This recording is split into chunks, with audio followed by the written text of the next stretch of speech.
আসসালামু আলাইকুম প্রিয় দর্শক, প্রতিবার নবম পে স্কেল নিয়ে সরকারি কর্মচারীদের আন্দোলন যখন তুঙ্গে থাকে, ঠিক তখনই এক একজন এসে এক একটা সান্ত্বনা বাণী শুনিয়ে দেন আর তখন আন্দোলনকে স্থগিত করে দেন। কর্মচারীরা বারবার এই বিষয়টাকে লক্ষ্য করেছেন, যে কারণে তারা আন্দোলন স্থগিত করার এমন কোনো পরামর্শ এখনো পর্যন্ত নেয়নি। যে কারণে ডক্টর মোহাম্মদ সালেহউদ্দিন আহমেদ অর্থ উপদেষ্টা মাননীয় তিনি গতকাল বলছেন যে পে স্কেলের জন্য অর্থ সংস্থান ক্লিয়ার হয়েছে এবং আগামী সরকার যিনি আসবেন তিনি যে পে স্কেল বাস্তবায়ন করার জন্য পর্যাপ্ত বাজেটে যে অর্থের দরকার সেটা সংস্থান করে তারা যাবেন তেমন একটা তথ্য যখন দিয়েছেন, কর্মচারীদের পক্ষ থেকে কোনো নেতা বা কোনো জায়গায় সেই প্রভাব পড়েনি, কারণ তারা তাদের আন্দোলন এখনো পর্যন্ত জারি রেখেছেন। এখনো তারা কোনো সংবাদ বিজ্ঞপ্তি বা ফেসবুক পেজে, তাদের ভেরিফাইড ফেসবুক পেজে কোনো প্রকার স্থগিতের আদেশ দেয়নি। যে কারণে আগামী 5 তারিখ পর্যন্ত, অর্থাৎ বৃহস্পতিবার ফেব্রুয়ারি 1টা পর্যন্ত অর্ধ দিবস কর্মবিরতি এবং অবস্থান কর্মসূচি পালিত হবে, এটা মোটামুটি আশা করা যাচ্ছে।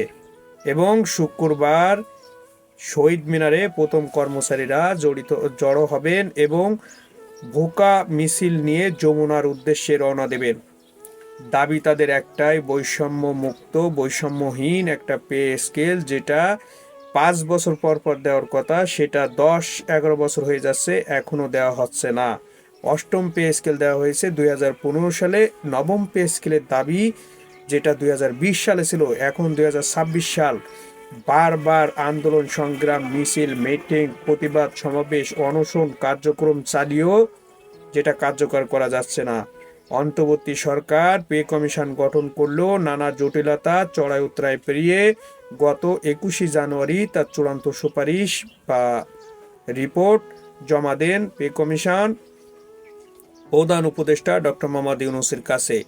সেখান থেকে কথা ছিল যে যত দ্রুত সম্ভব এটাকে বাস্তবায়ন করা, এবং তারা এর এর এর আগে ঘোষণা করছিলেন যে আগামী 1 জানুয়ারি থেকে আংশিকভাবে পে স্কেলের যে বেতন কাঠামো এটা কার্যকর করা হবে। সেই হিসাব করেই কিন্তু 22,000 টাকা অতিরিক্ত বাজেট সংশোধনীতে যোগ করা হয়েছে। তাহলে এখন কেন সব কিছু ফাইনাল, অর্থের সংস্থান ফাইনাল, চূড়ান্ত রিপোর্ট ফাইনাল, সব কিছু ফাইনাল, তারপরেও কেন পে স্কেল ঘোষণা করতে বাধা? তাহলে বাধাটা কোথায় সেটাও জানিয়ে দিক। আমরা বিশ্বাস করি, অর্থাৎ কর্মচারীরা বিশ্বাস করে, ডক্টর মোহাম্মদ ইউনূস যেহেতু পে কমিশন গঠন করেছেন, উনি অর্থনীতি ভালো বোঝেন। যখন পে কমিশন গঠন করছিলেন তখন দেশের অর্থনীতি ছিল নড়বড়ে, বর্তমান অর্থনীতি শক্তিশালীর দিকে, 33.25 বিলিয়ন ছাড়িয়েছে। তাহলে পে স্কেল দিতে সমস্যা কোথায়? উনি উনি বলতে প্রধান উপদেষ্টার প্রতি পূর্ণ আস্থা ও সমর্থন আমাদের আছে বা কর্মচারীদের আছে। আমার বিশ্বাস নির্বাচনের আগে হোক পরে হোক, উনি যাওয়ার আগে এই পে স্কেলের একটা গতি করে যাবেন।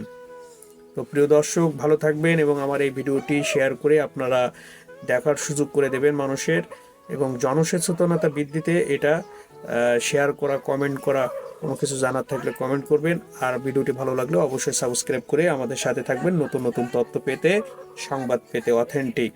ভালো থাকবেন। আসসালামু আলাইকুম।